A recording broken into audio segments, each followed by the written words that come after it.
please rise for the Pledge of Allegiance.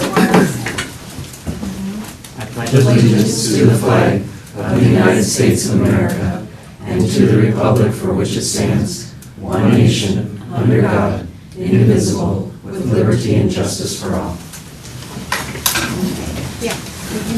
Call this meeting of Independent School District 544 to order.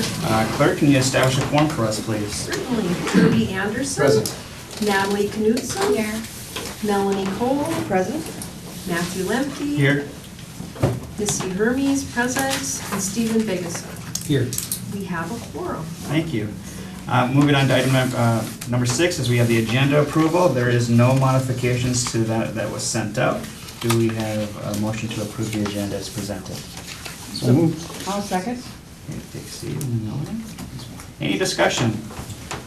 All those in favor say aye. Aye. Opposed? Agenda passes. We're going to move into our public meeting to discuss the review and comment. And I'm going to have Mark Maston share a little bit on Lincoln School. And then everyone has it up.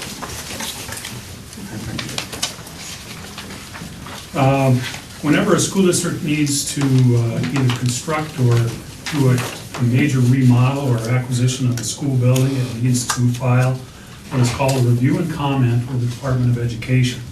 It serves as a way for the public to be assured that somebody other than the school board is looking at these documents and therefore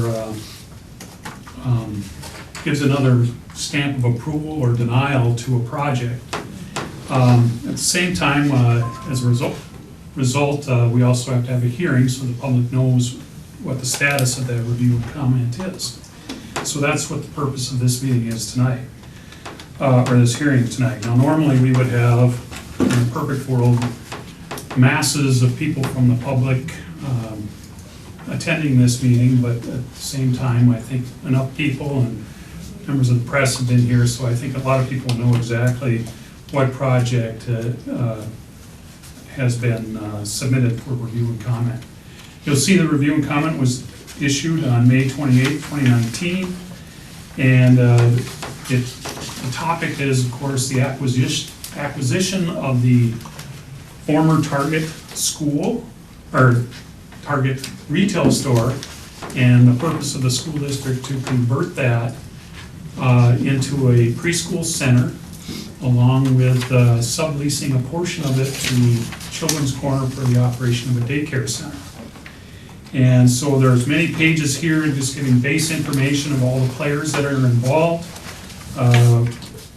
We had to demonstrate that what our current facilities are, and that we currently don't have suitable, appropriate space in our existing facilities in order to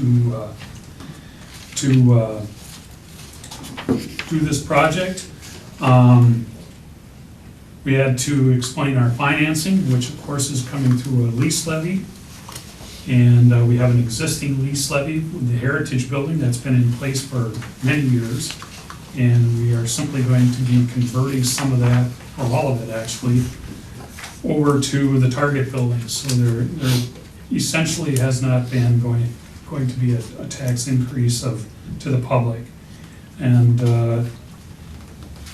let's see, we had to give timelines, and some of the things there are, we are looking at having our building plans available at the time we were looking at September 15th. That's probably going to be about a month late.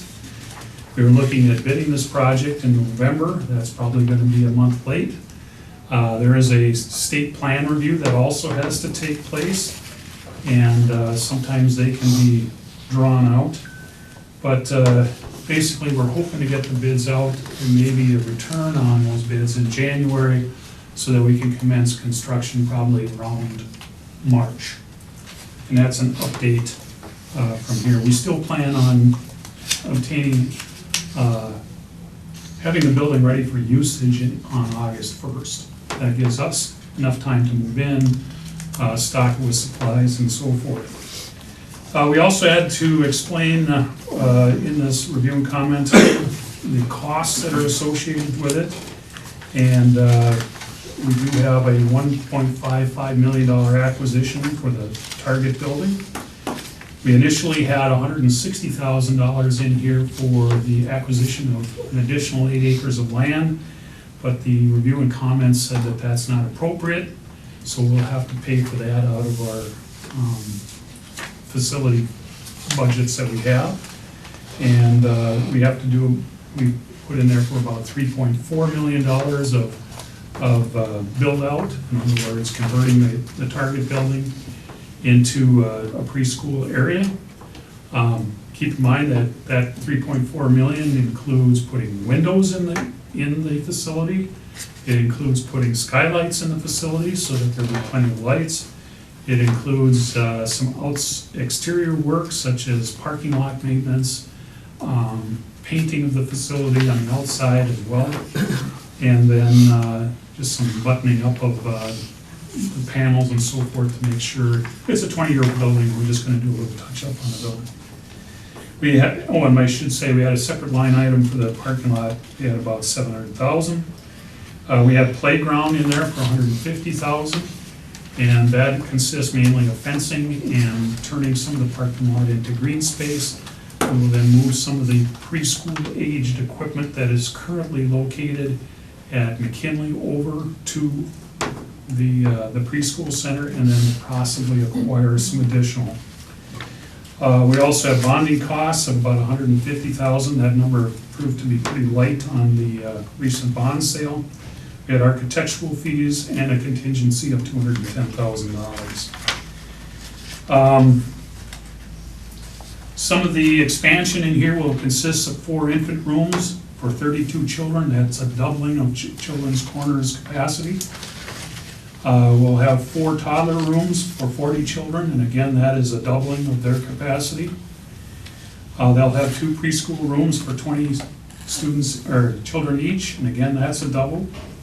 We will have 7 preschool and ECFE classrooms for 120 students, and a number of pull-out rooms, cafeterias, restrooms, a lactation room, a laundry room, offices, and of course, with any preschool and that age student, plenty of storage.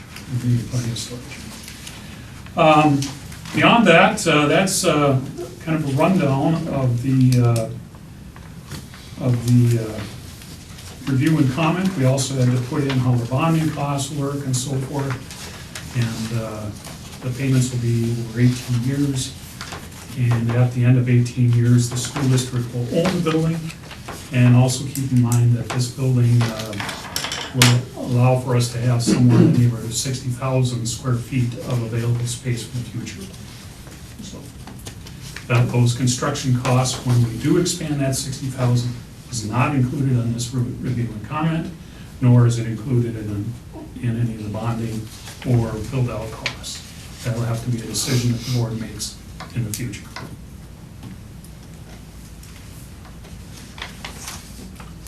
So that's basically the review and comment. Any questions for Mark? It's exciting. Yes, it is. It does all take place on Thursday.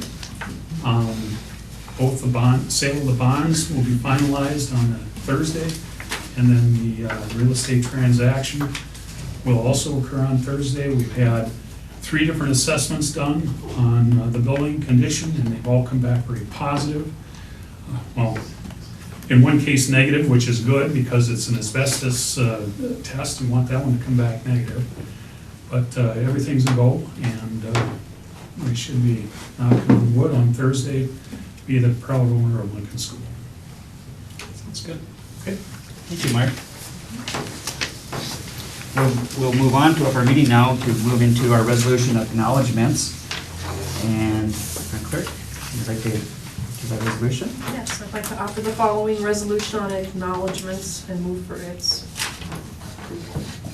A thank you to Gary Eckley for his donation of an alto saxophone to the Kennedy Secondary School Music Department, and Tricia Grove, Kelsey McIntosh Ellig, and Jason Marquette for their donations to the Otter Angel account, an account created to anonymously assist families unable to pay for student meals. All right, Natalie Knutson. Oh, wait. Oh. Need a second. Do I have a second? Oh, yeah. I'll second. Thanks, Natalie. Any discussion? Roll call, please. Okay, Natalie Knutson. Yes. Melanie Cole. Yes. Matthew Lemke. Yes. Missy Hermes, yes. Stephen Vigasa. Yes. Kirby Anderson. The motion carries. Thank you. We will move on to our reports. We have Ryan Johnson here, our assistant principal with IQ Academy. Thank you very much for having me this evening. I want to welcome Scott Sides, Vice President of Student Services from K-12. He comes from Arkansas to visit us. Probably about quarterly, you get around and visit the schools, so thank you for being here. And Teresa Gallagher, our Program Director for IQ here in Fergus Falls. Thanks for being here. Handbook, 1920. Superintendent Drake will kind of follow along. The orange highlights are recommendations from the K-12 compliance portion. K-12, they go sure, make sure we have everything in there. So those are recommendations from them. I can just briefly highlight, if you have questions about any of them, please let me know. So we kind of start out page 2 with directory of opt-out. Scrolling down to page 5, we have liaison officials. Let's see, our 2 counselors meet the majority of those. And down to page 6, we have the registrar contact. A little note on that.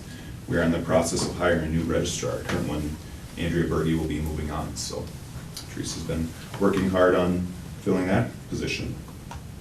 Page 11, students with disabilities. Many of the links within this will link right to our school board Google Drive folder connected with that our district has as well. Page 12, the McKinney-Vento definitions of homeless. Page 13, semester dates. Those will kind of change each year based on our calendar.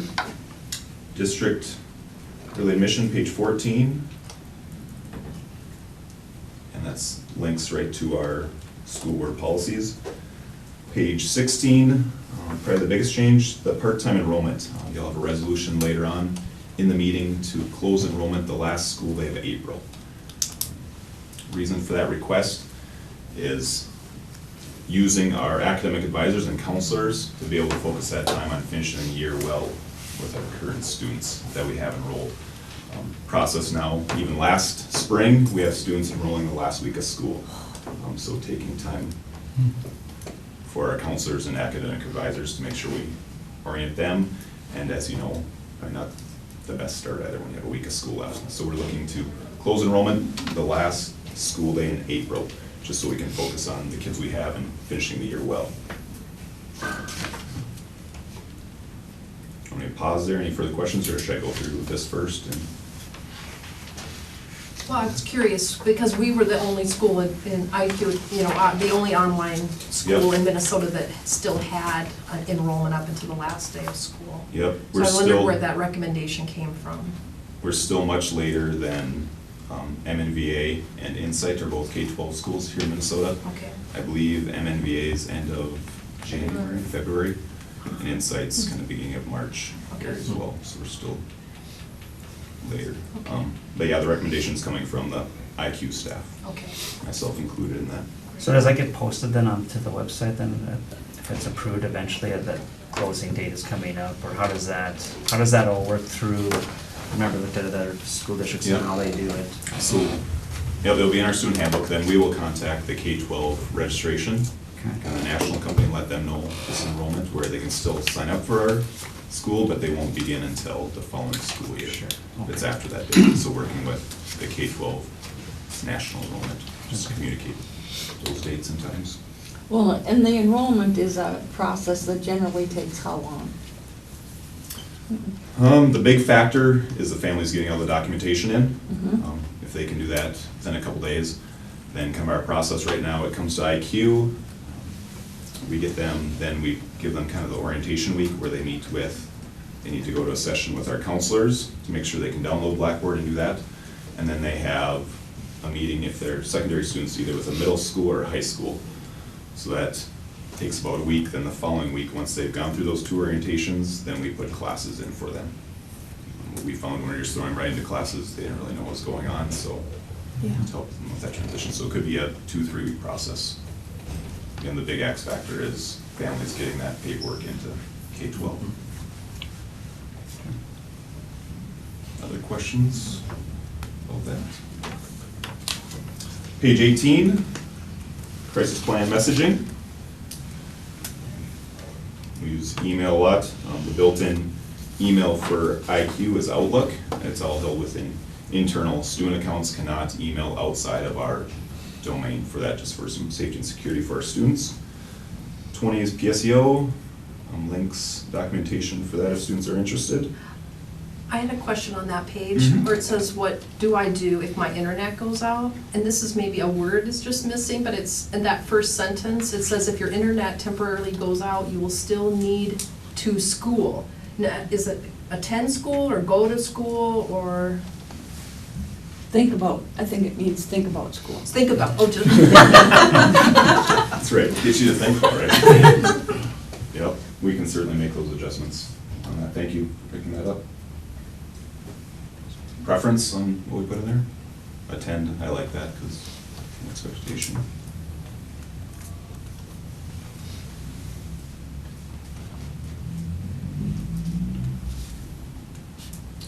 Page 23, links to our code of conduct and complaints policies for the district.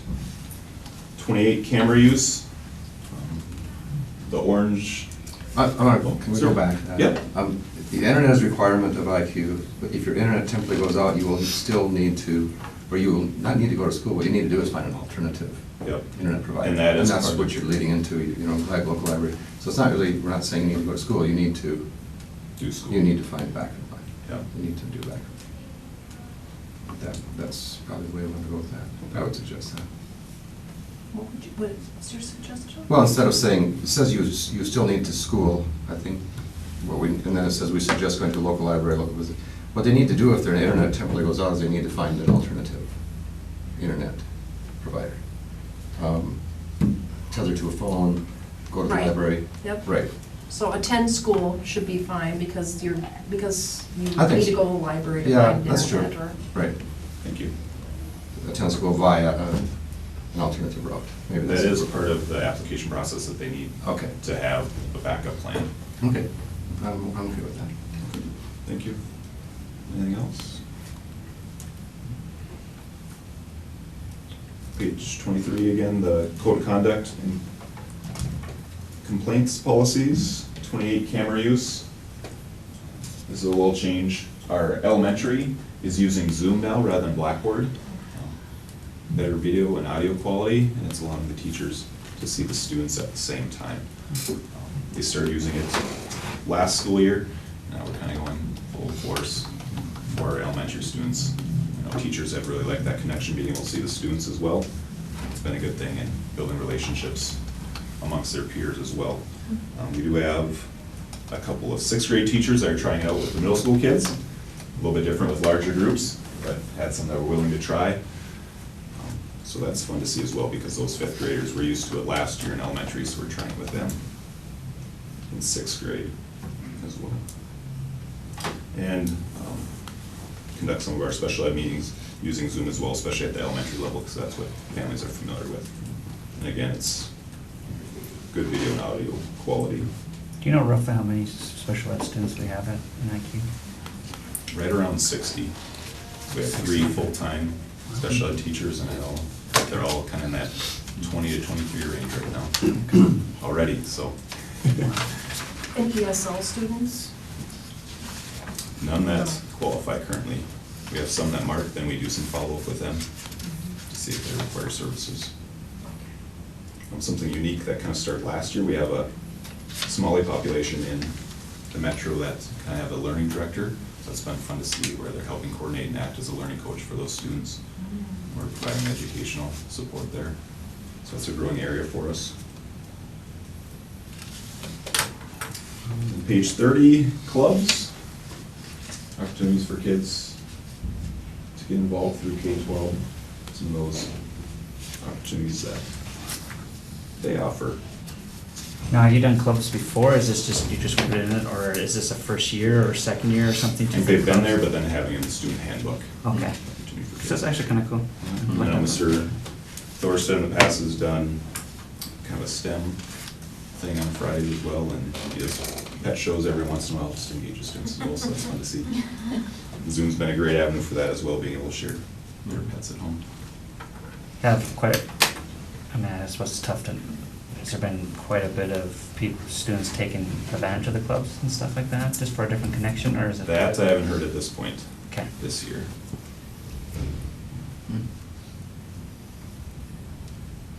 Just some fun facts. We asked part-time in-district students, so our high schoolers, if they're new to an online class for us, to come down. So we had about 50 or 60 the first 3 weeks of school. And if they're doing well, they kind of earn their freedom. Want to make sure they get off to a good start. So those students earned their freedom last Friday by passing their classes, getting their work in. So it's fun having them down the Roosevelt Education Center. And then the second semester will probably be up here, so they don't have to walk in the snow for those first 3 weeks. So a big thank you to Mrs. Cummings, Mrs. Borman, our counselor, helping cover spaces during that time. Enrollment right now, we're at 641, and 141 of those are part-time, so 500 full-time students. Continue to start higher and end higher each year. And the elementary grades, I just was, in the first initial ones that we got, there was like 113 and then it was 112 this year, so it was really consistent. Do you see that trend of parents staying with IQ once they get involved in the elementary level, kind of just following through with the grades? Yep. Is that kind of Our elementary model is much different from our middle school. Say our elementary model is more of a supporting homeschool parents, where the teachers have a reading and math session with small groups, typically 4 to 6, once a week, and the same thing for math.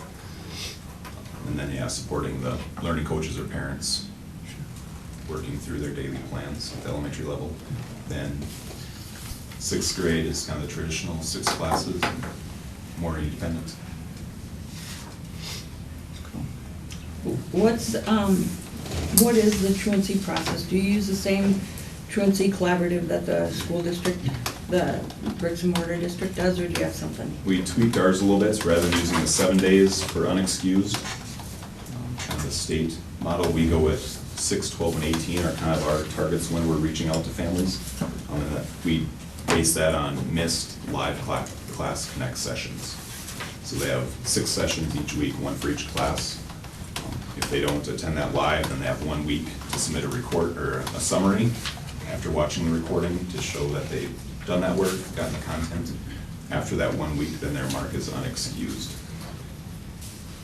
So a student could hit that mark in 3 weeks if they don't do any of their class connects. We found the 7 that would be way too many kids, so we're working on that. 6, we're sending a friendly email reminding them Okay. do those summaries, in 12 and 18, we're referring to the local counties. Okay. Any other questions? Thank you. Thank you very much. Mary Madison, Community Ed Director. About the career fair. It's coming up.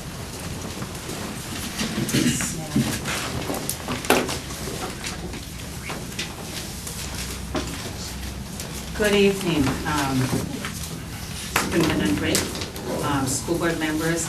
We've had a busy 6 weeks, and I love change. Change is constant, and it has been great. Last week, we launched Adopt a Class program. That's for businesses in the community, adopt a classroom, preschool to 6th grade for $100. The classroom teacher and students form a partnership with their assigned business, and together they learn about each other. I so appreciate the 54 businesses that said yes when I contacted them and adopted 64 classrooms.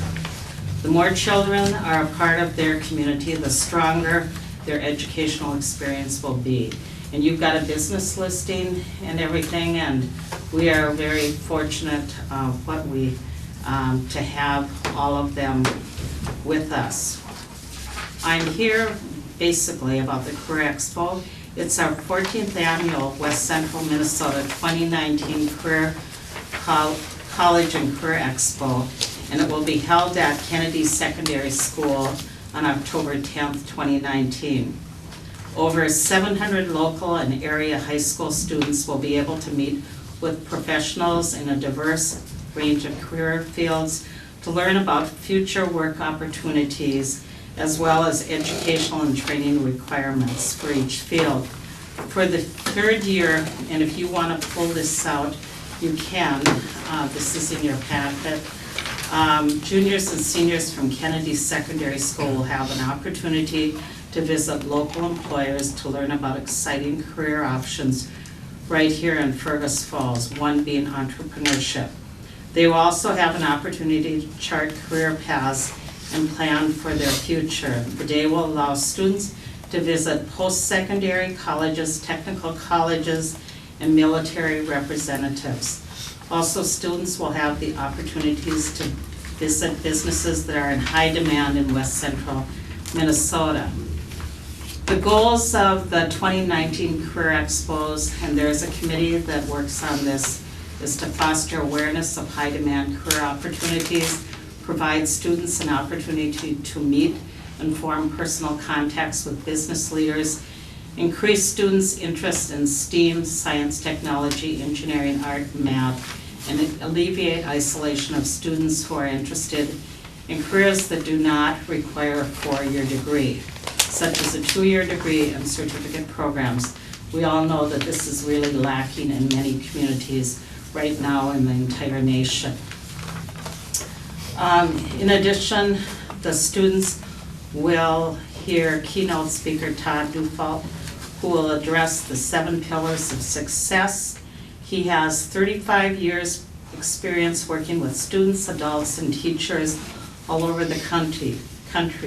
He has proven leadership principles, is a master motivator, and believes you should be the best decision maker you can be. And what a timely thing when kids are trying to make the decision for what they're going to do when they leave Kennedy Secondary School. In looking at this chart, the Fergus Falls Kennedy Secondary School 9th and 10th graders will stay on campus. They will go to their regular class the first hour, and then they will be opposite each other. One will be in the auditorium hearing the speaker, the other one in the gym with the vendors and college representatives, and then vice versa. At 11:05, they'll go back to their regular class. The 11th and 12th graders will be leaving campus and touring area businesses. The 11th graders will start out in the Gold Gym so everyone hears college reps and also vendors. Then they will go to M-State and then go on a business visit. The 12th graders will start out with a business visit, M-State, and then come back here and go into the Gold Gym. We're like almost ships in the night. At 11:05, 7 area schools will arrive at Kennedy Secondary School. And we want all the students to leave the Career Expo knowing that they can achieve their aspirations and dreams.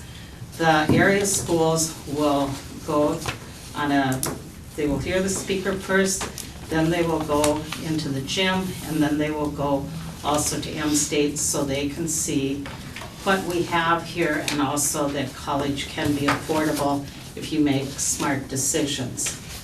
The event is sponsored by Fergus Falls Community Education, Kennedy Secondary School, Fergus Falls Chamber of Commerce, Minnesota State Community and Technical College, Lake Country Service Co-op, Lake Region Healthcare Corporation, Otter Tail Power, West Central Initiative, and Fergus Falls Noon Kiwanis. We also would like to invite all the school board members to attend that day so we can offer a warm welcome to the area schools as they come in and everything. So that is basically a small portion of what we've been doing. We've also had a number of other classes with large numbers during this time, like youth firearms safety, 55 students, cross country, 45 for 4th, 5th, and 6th graders, and after school volleyball, 74. This is all within about a 5-week period of time. and everything. Are there any questions? Mary, do you know what other schools are coming here? Yes. Let me see, Underwood, Ashby, Rossay, Campbell, Tinta, Hillcrest, and then we have Pelican Rapids. And I think I'm missing one school right off the hand right now. So we're very fortunate. And Jeff Drake got many calls from me over the past years and telling him what a great opportunity this was, because if we all work together, we will have a strong work environment in the future. Mary, if you want us to attend, what would be the time that we should be there and where? If you want to come, well, we start at probably even 7:30 that morning, Okay. because people will be, but I will send a notice to the school board members. That'd be great. And the one thing, we have people even go out to the buses, the area schools, and come in and take them to the auditorium, because we want them to know that they are special and everything. Thank you. Thank you. Moving on to our next report is Scott Colbeck, elementary principal for Adams and McKinley.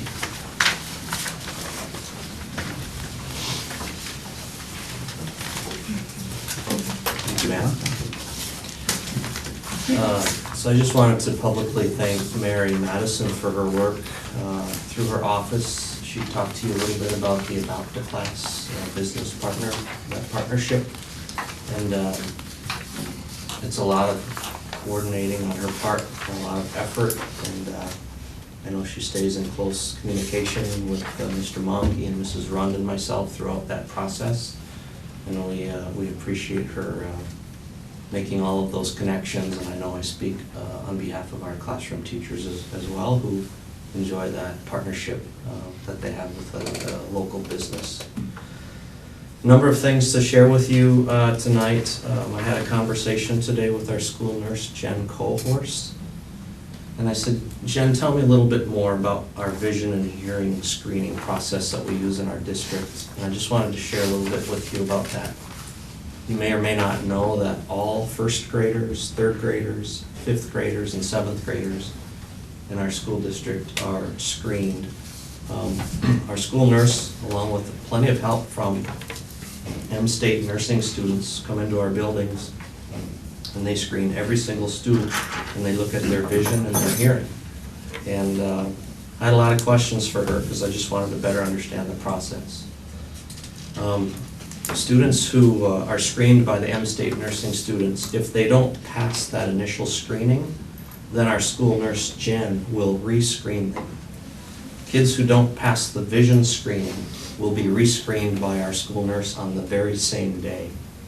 And what she found this year with the 200 first grade students is she had 13 students who didn't pass the vision screening and not even the re-screen with her.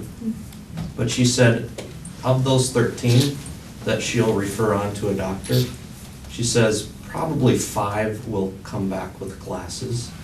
That's not to say that the other 8 shouldn't have glasses or should have glasses. The other 8 will probably pass when they meet with the eye doctor. So I just thought that was interesting. 200 students, she rescreens 13 of them. A note goes home to the families, and then of those 13, she thinks 5 will return with some sort of glasses. Hearing is a different story. There were 25 students out of the 200 who failed the initial screening. She has not rescreened those students, but she will, and she feels that the majority of those 25, based on her prior experience, will pass. The reason is she just thinks it's a less busy environment when it's just the student meeting with her. If you saw the process, you'd see a lot of kids being screened at the same time by a lot of nursing students in the same room. So then a letter is sent home to the families of those students who need a follow-up, either to be have their vision or hearing looked at. That letter from Jen will recommend to the family that they do a follow-up visit.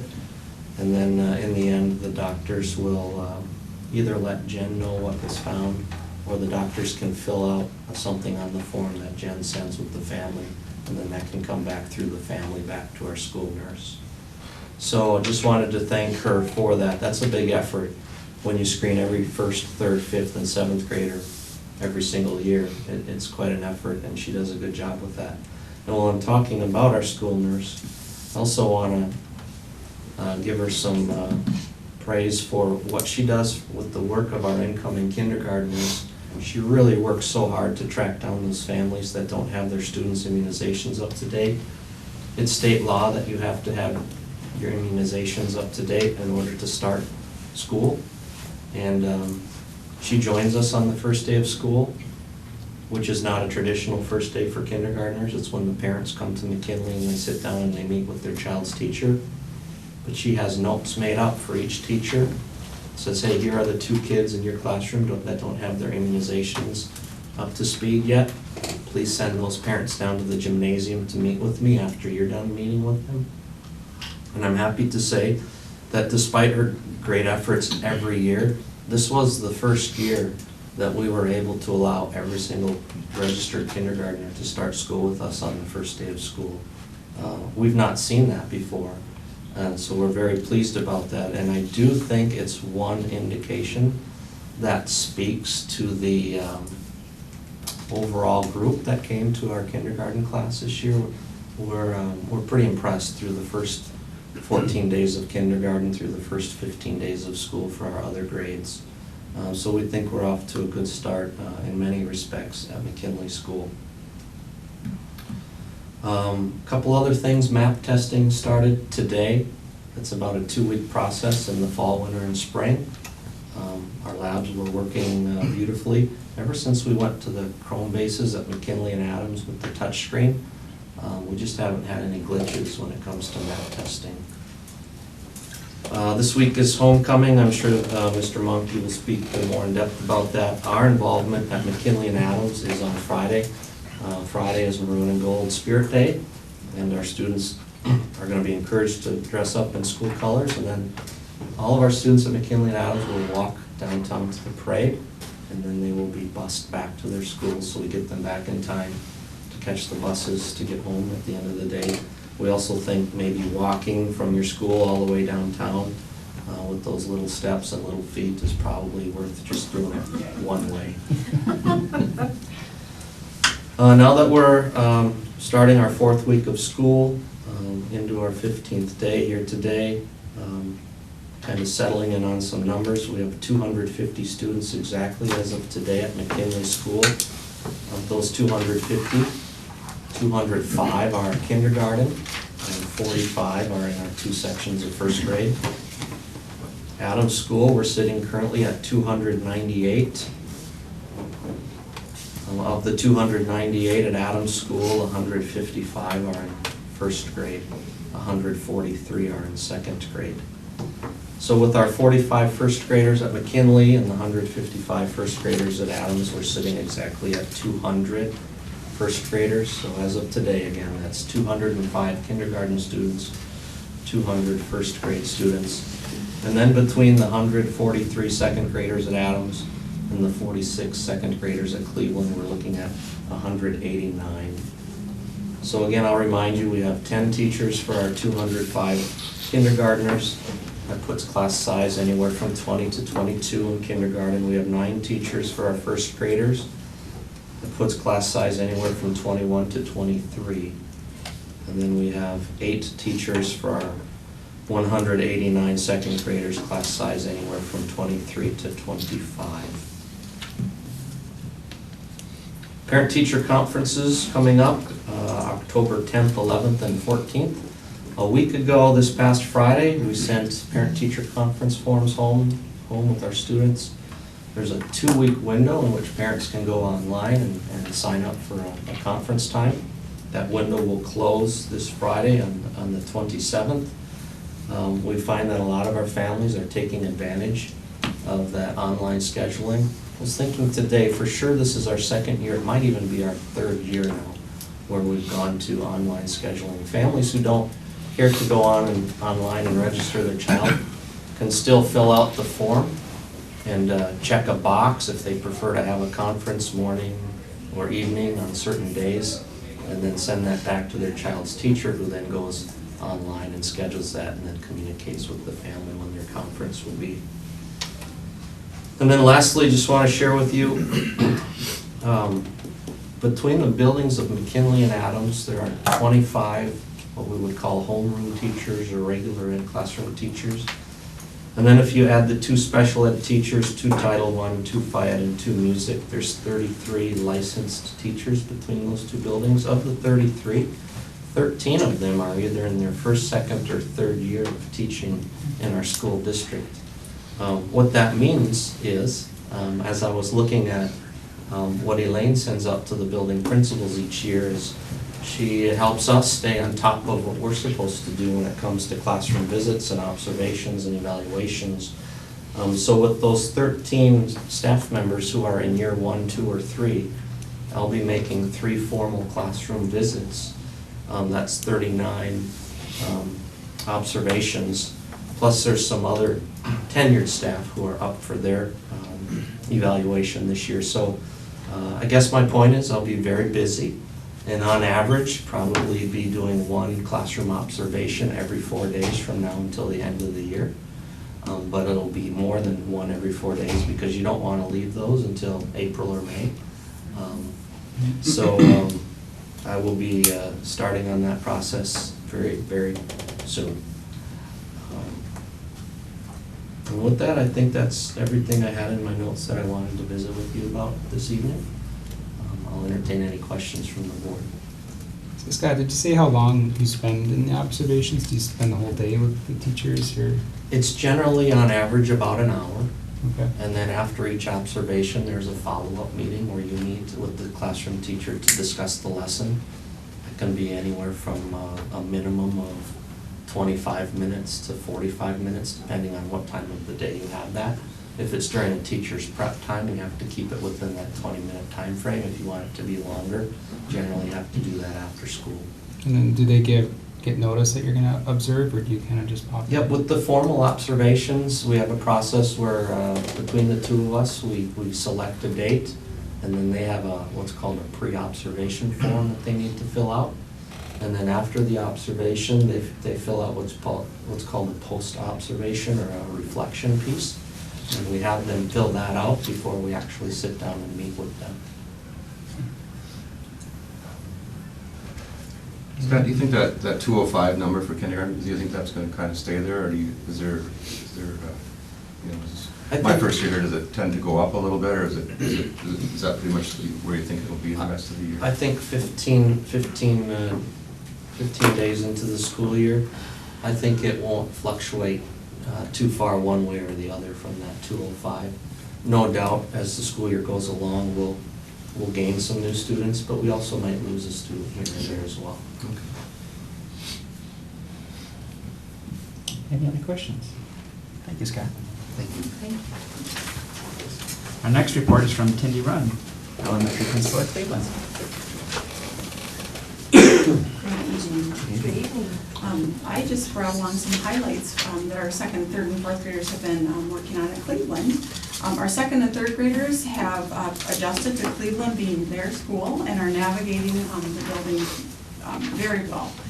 It's like those 2nd grade classes that joined us this year just have what was meant to be, and they're fitting in nicely, and others are welcoming to them. Our 2nd grade students are studying even and odd numbers in math, subject and main idea in reading, the silent E, the tricky silent E in spelling, and they've already had an art lesson, and last week made a trip to the Prairie Woodlands Learning Center where they were able to tag butterflies, and there were lots of butterflies outside that day. One class caught 17 butterflies and had a great experience tagging them. Our 3rd grade students have been introduced to the accelerated reading program, which is a component we use to motivate students to read quality and quantity of their independent reading levels over the course of the year.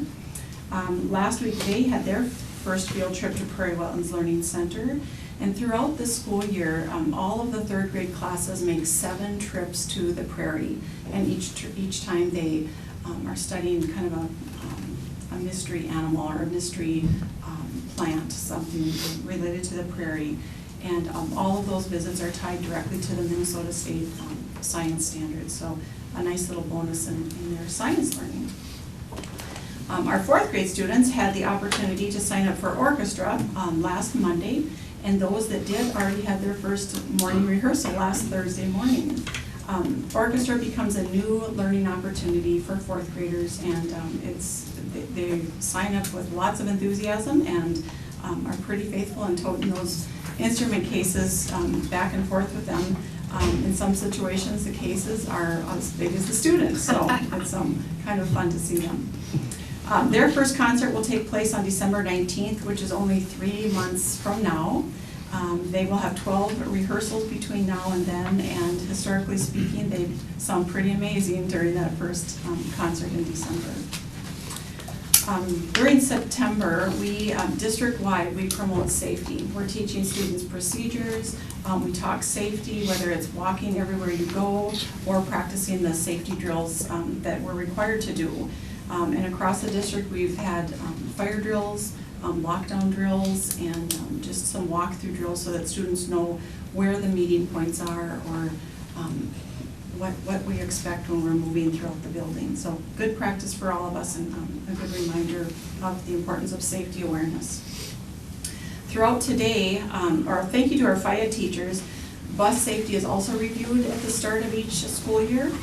Last Friday at Cleveland, the FIA teachers showed instructional video for students during part of their FIA class. And then throughout today, we had 2 school buses parked outside of the front entrance of Cleveland. And again, the FIA teachers had each class board the bus, have some additional instruction on the bus, and then all students were able to practice the exiting out the back safety door of each and every bus. So they have that experience each fall to keep in mind for bus safety throughout the year. And then, as Mr. Colbeck mentioned, I too want to reiterate, parent-teacher conferences are right around the corner, October 10th, 11th, and 14th. And we highly encourage parents to use that online option to see what times teachers have available and select a time that works well for their family schedule so that parents can attend. Parents are certainly invited to bring their child along to the conference with them. And even if they want their child to wait out in the hallway for a portion of the conference, there are things that kids can look at while their parents are meeting with the teachers as well. So again, please sign up online. That window's open through this coming Friday, September 27th. And then teachers will be following up with a confirmation letter with each family to confirm their conference time. And with that, I'd entertain any questions. Any questions? Thank you. Our next report is from Dean Monkey, our secondary school principal. Hey, good evening, everybody. We had a great start to the school year here in relationship to the secondary school. It just seems that our third year into Synergy, maybe a few less brand new staff members than we've had in the last 2 years combined. So it's just been a real smooth start, and I'm very appreciative of all the staff for all the hard work they put in there.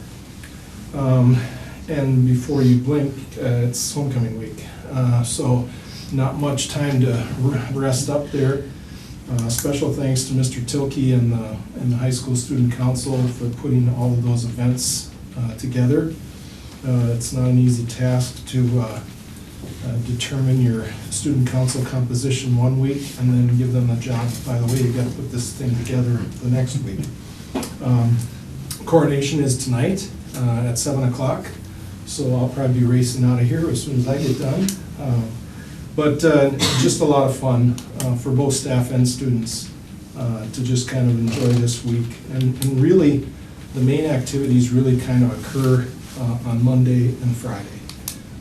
Basically with the preparation for the coronation tonight, we have a lot of students involved in that process. But then for the most part, just our royalty is out on Tuesday.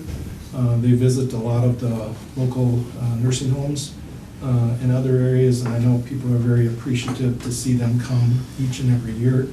But really, they're the only ones out, and then Friday, starting at about 10 a.m., after a couple hours worth of class, we have some volleyball, powder puff football, parade, and those things going on for the rest of the school day there on Friday. So it just becomes a real good week for us.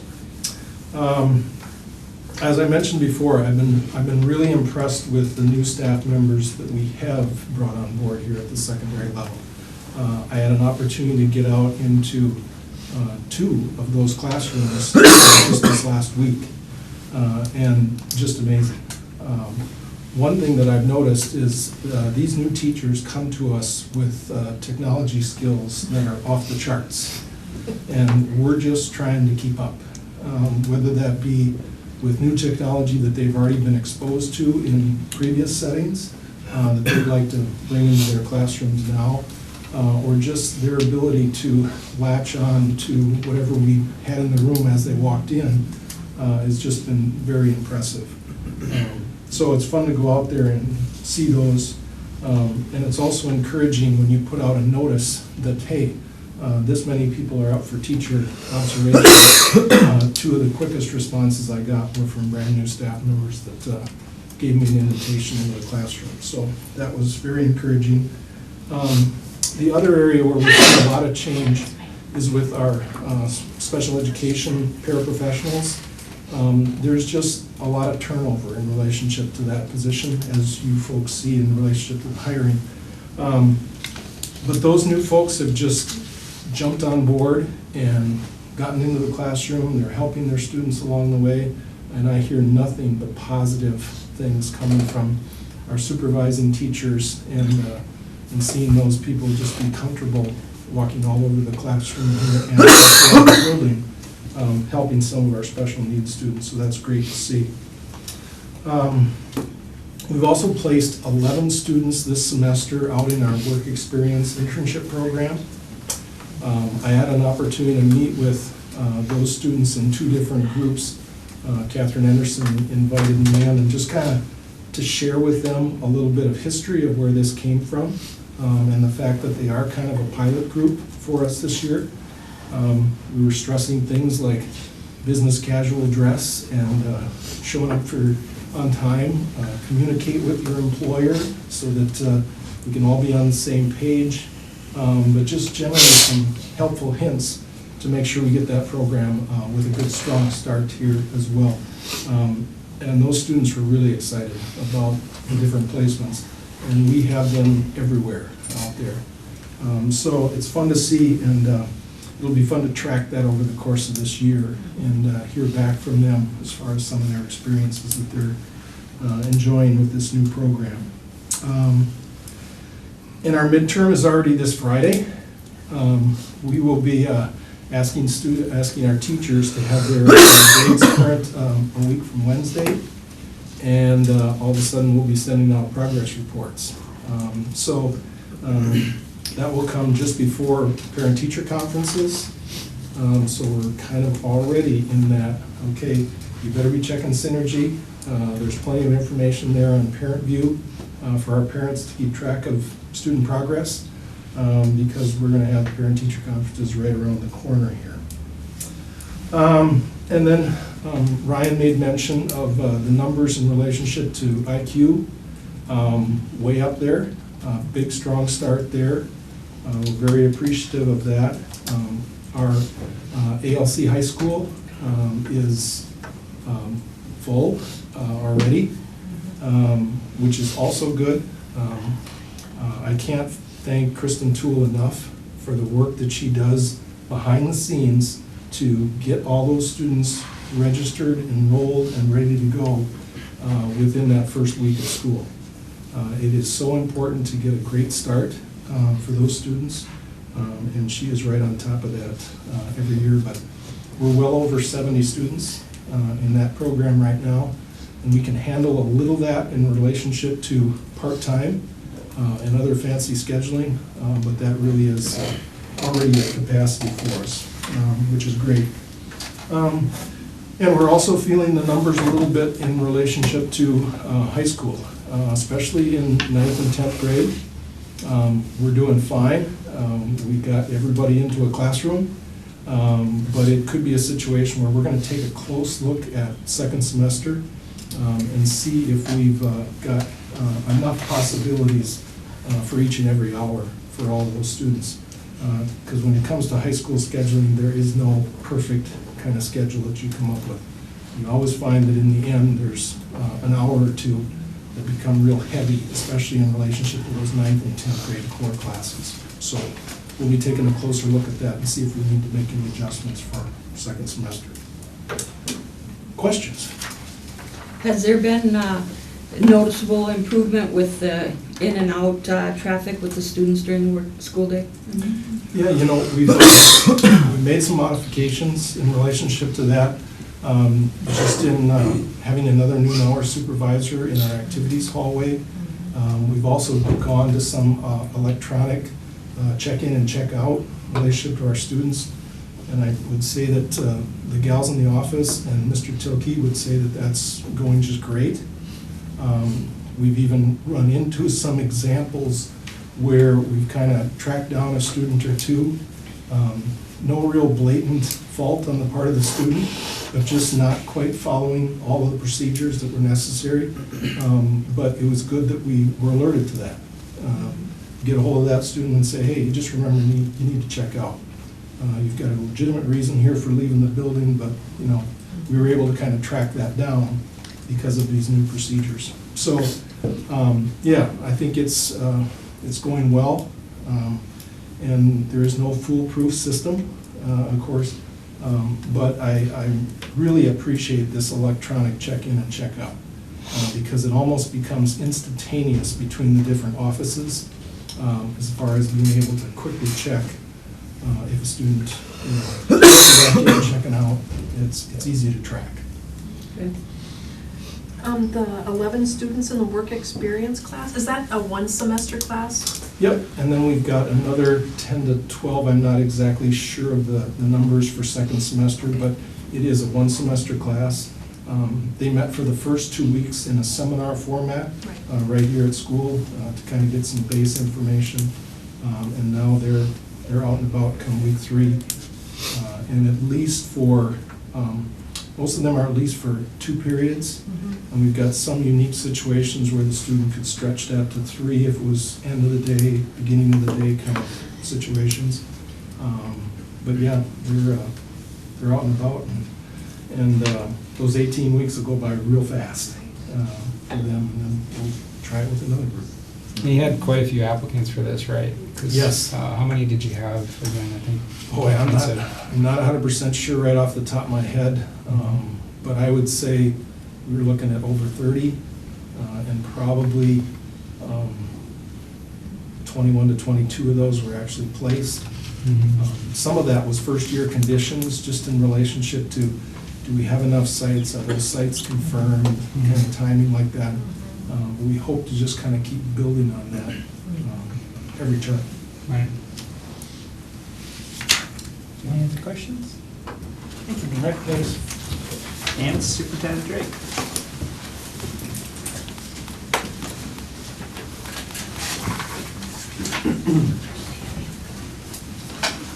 Well, good evening. I thought I would try a little different format tonight. Instead of passing documents out, I'll just refer to the screen electronically. This was really exciting news for the district. 2 weeks ago, I presented MCA scores in terms of how they compared to the state of Minnesota. And Hannah and Carrie do a lot of analysis on our scores every year. I believe Hannah should be credited with doing the comparisons to other districts. But where you see, first of all, as you look at the screen on your left, you have the subject area, math, reading, and then science on the left column. And then you have the grades designated just to the right of that. Some historical data, and then this section over here is really where I want to focus our attention tonight. But that's our comparisons to other area schools. And anywhere that you see a blue segment, that is where the Fergus Fall District scored higher on that subject in that grade level than our area schools. So what you want to see, looking there obviously, is a screen full of blue sections. And for the most part, that's what's happened with the district, and excellent results. I think the district has a lot to be very proud of here, and my congratulations go out to the students and staff for their hard work. So everything on that blue that includes IQ and ALC, or is that exclude? This would not include IQ, and I don't believe it includes the ALC either. Okay. The top says district scores include the IQ and LC, so the district scores do. It says up in the right, it does include. Various schools compared to. Down here, District schools. I think down here. I'll get some confirmation of that. Okay. Down here, you can see there's a quick snapshot overall. So out of 17 areas between math, reading, and science, it goes through and compares Sure. Fergus Falls district with the other districts overall, and how many of those bands the district scored higher than that other area school. So any questions about that? Yes, do you know how many students opted not to take the tests in the Fergus Falls School District I last do year? not know that.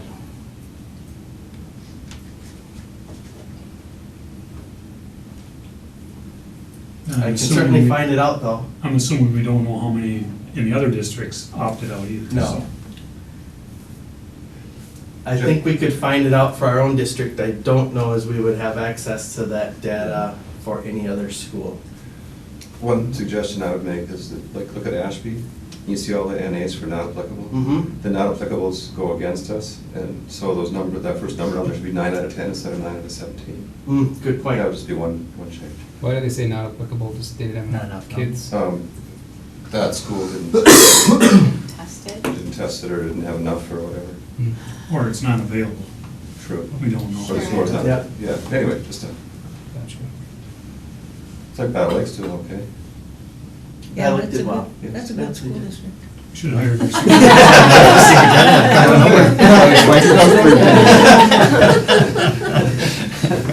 Yeah, Battle Lake did well and Fergus did very, very well. The two top performing districts in the area.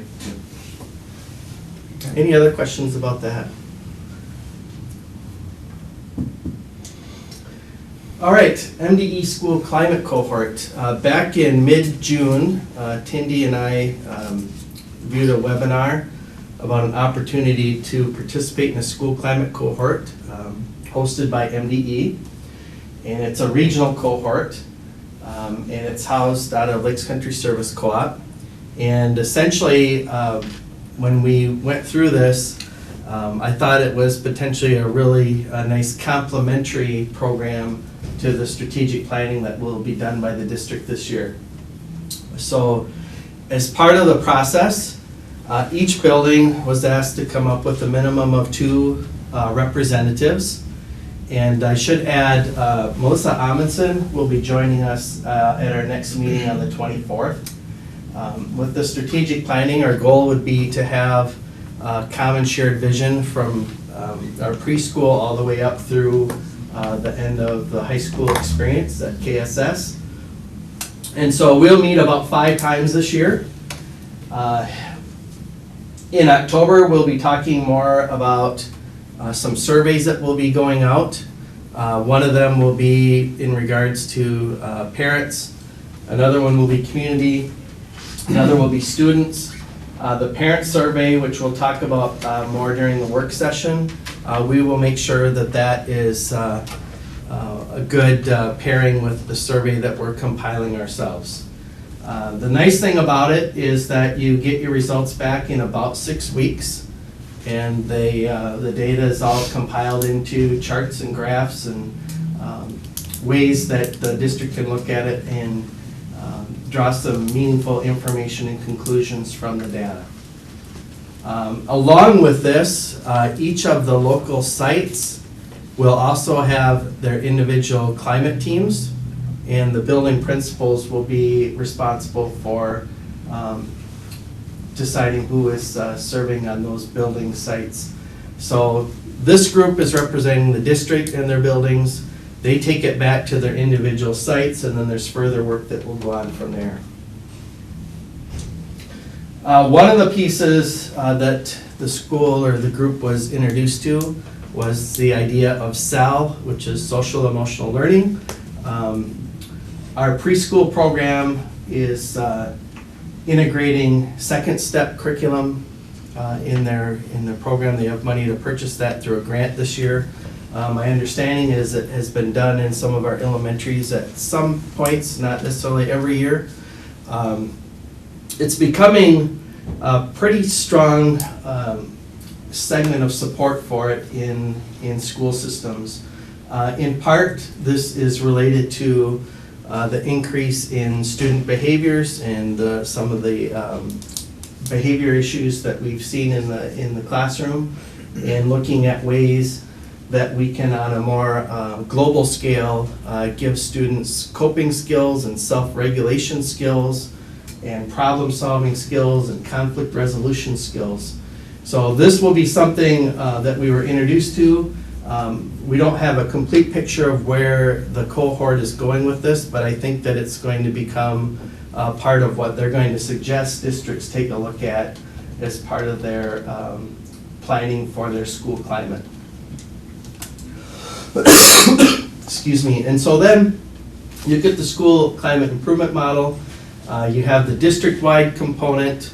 That funnels into a complementary school-wide or school building component, and then that's also complemented by individual practices that go on with the teachers and support staff at the classroom level, and all that working together to form your climate and climate change.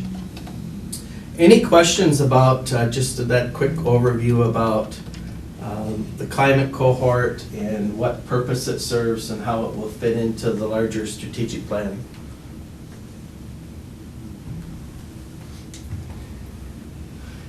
I approached, we have a banner printing machine that the district purchased last spring.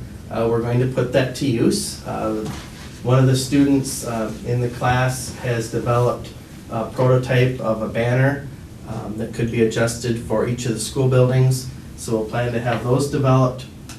And then I don't have a slide for it, but I did have the pleasure of attending at least a portion of the duck banding activity that took place at Adams Pond with the students down there.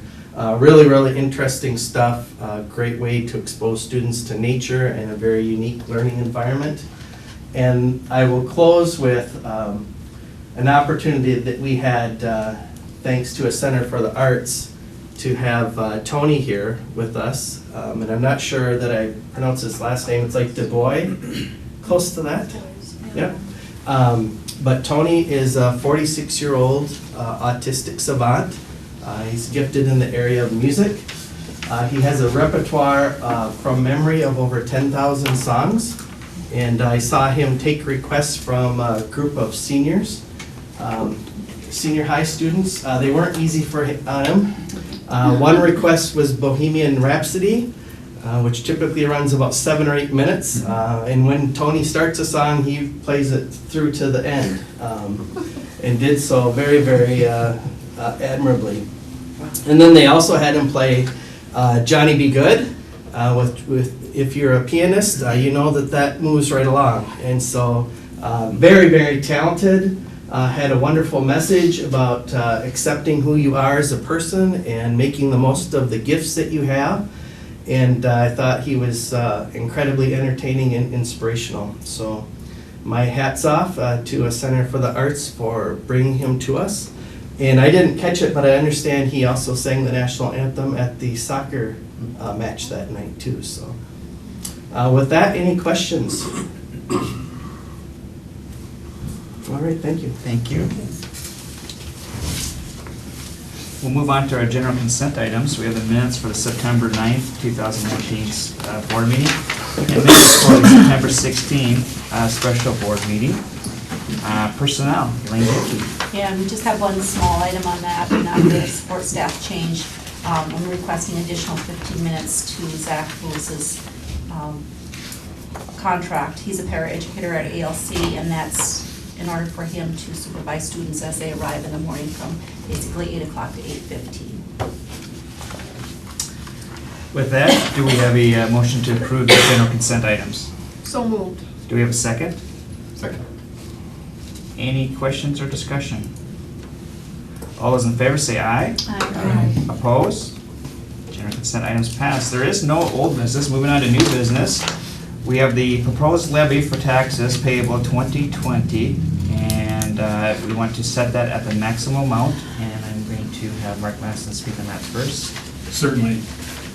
This is the time of year when school districts and counties and cities are setting their levies for what will be paid in the year 2021. For the school district, that means the school year 2021. So just so we're currently in the 1920 school year, so just to put it in perspective. There are two major things that you should be aware of. First of all, our market value of our properties within the school district boundaries rose by 4.3%. That is significant, that our market values are that high. And it's good growth, to be honest with you. Because of that, though, that has ramification on our levy, because as valuations go up, so your taxes go up. We have one line item on our referendum where it's going to go up 9.8% on that item, and that's a combination of property values going up, and then, of course, the number of students going up. And so that formula generates more revenue for the school district. Fortunately, that is offset by a number of other levies that the school district has access to, and including one of the more stable ones, of course, is the debt service levy, which goes to pay off our bonds. So grand total, our levy will go up $334,000, or about 4.7%. What is interesting, though, is that I do kind of a impromptu or ad hoc, whatever word you want to say to it, calculate a tax rate. And basically taking what is our dollars divided by what the property values are of the school district. And the tax rate last year was 34.5. For the next year, it's going to be 32.6. So long story short, think of that tax rate as kind of the price per gallon of gasoline. You're going to end up having to pay more because more gallons are being pumped in the form of valuation of your property, but the net cost is also going up, but not as fast because the price of gas is a little bit lower. So trying to put it into perspective. I think taxpayers will see a slight increase on their taxes because of the valuation of their properties going up. So that'll be the main reason. The process that takes place here, as Chairman Lemke, Chairperson Lemke mentioned, is that we set the maximum. There's a number of items that can be changed between now and when the levy is actually set in December. And by stating the maximum, that allows those changes, if any, to occur. On the other hand, the numbers that are shown here tonight are what is going to show up on the proposed tax statements that the public will see and receive in November, just in time for Thanksgiving.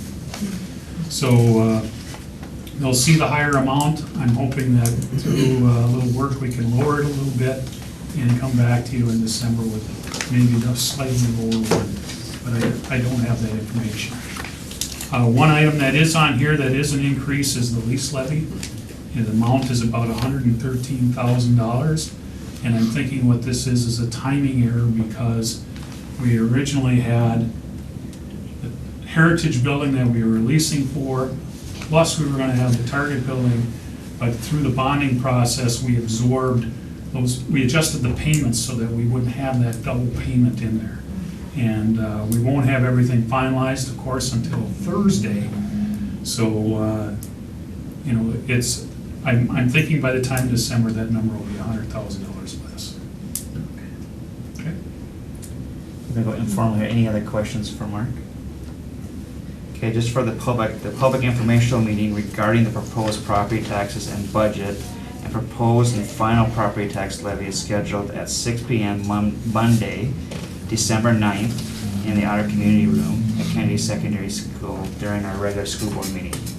With that, will somebody make a motion to set the 2020 levy for taxes payable at the maximum amount? I'll make that motion. Do we have a second? I'll second. Any discussion?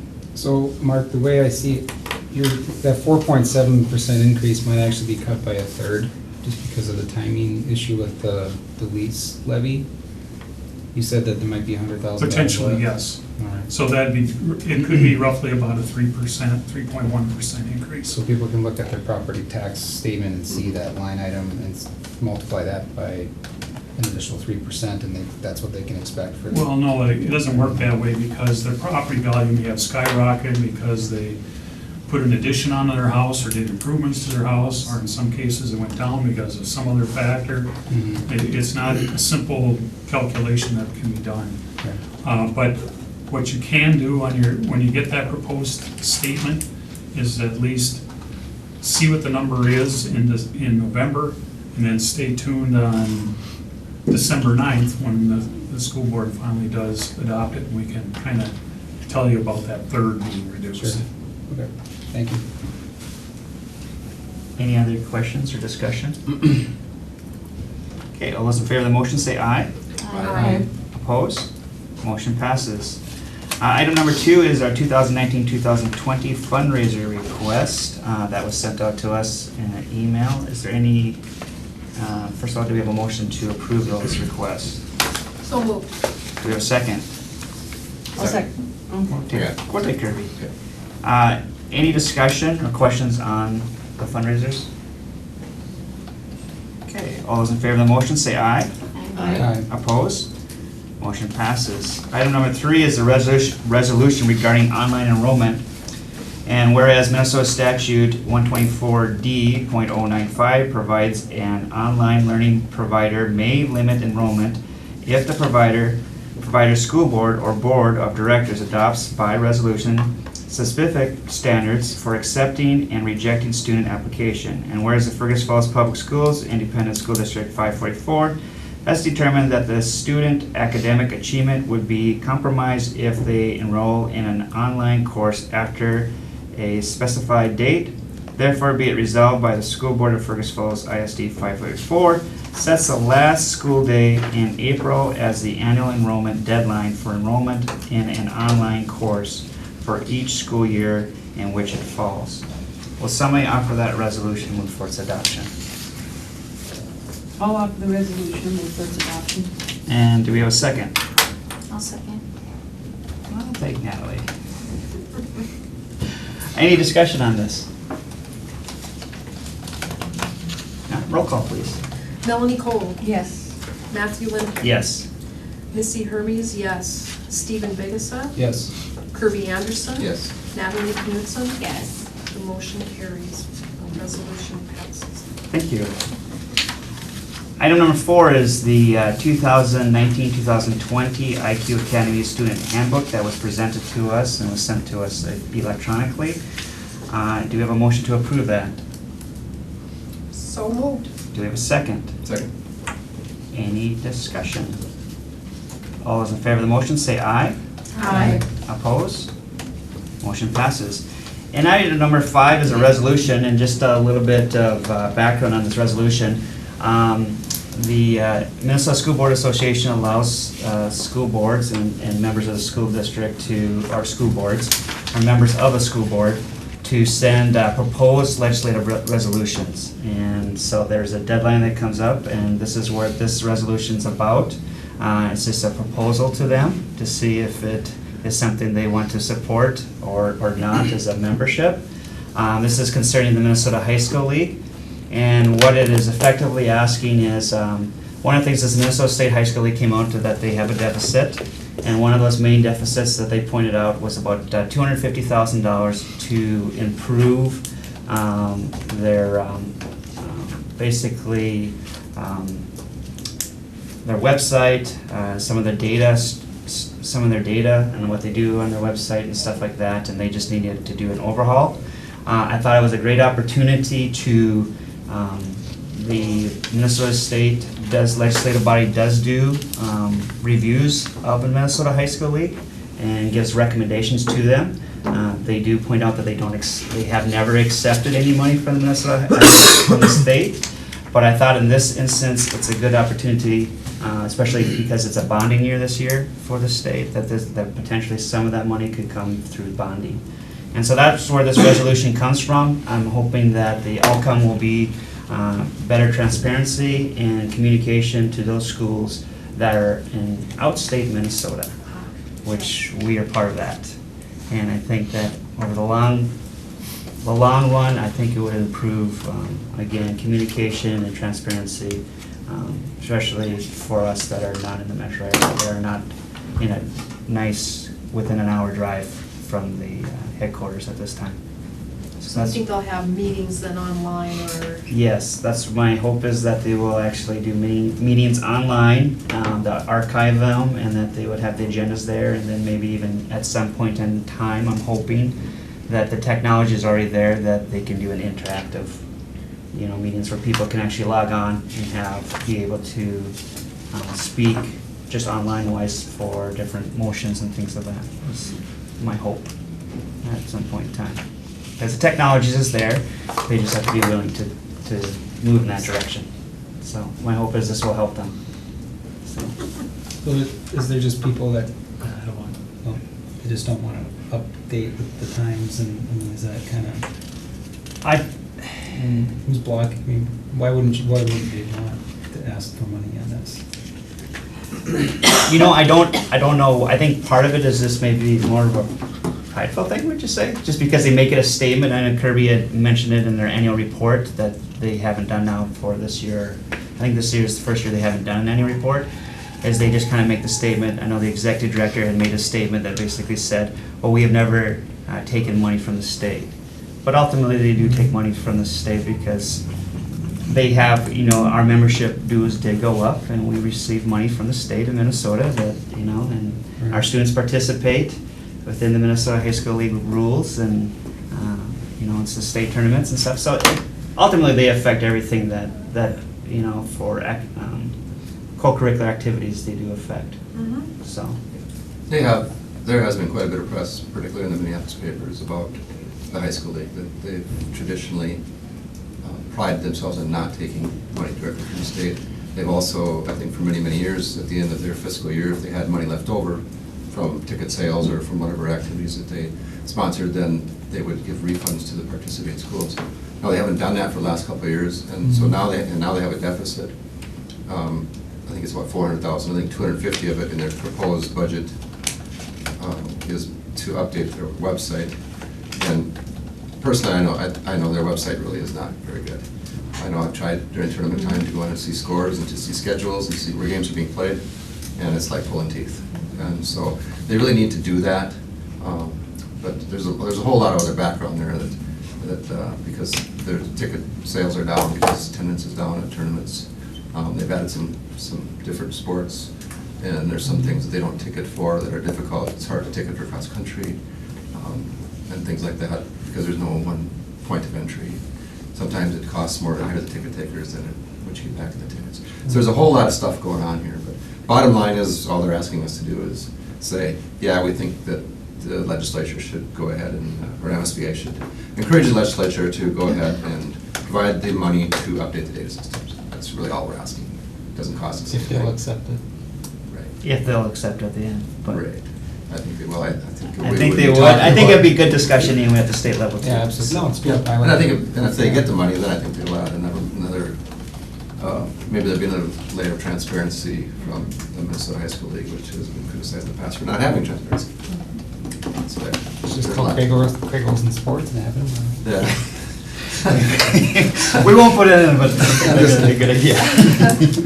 So the resolution is, be it resolved that the MSBA urge the legislative to provide one-time funding to the Minnesota High School League for the purpose of updating its data system, website, streaming, and interactive web conference equipment. The impact of this request will enable Minnesota High School League to communicate far more effectively with its nearly 500 member schools and citizens in Minnesota. And would somebody offer that resolution move for its adoption? I'll offer the resolution for its adoption. Do we have a second? I'll second.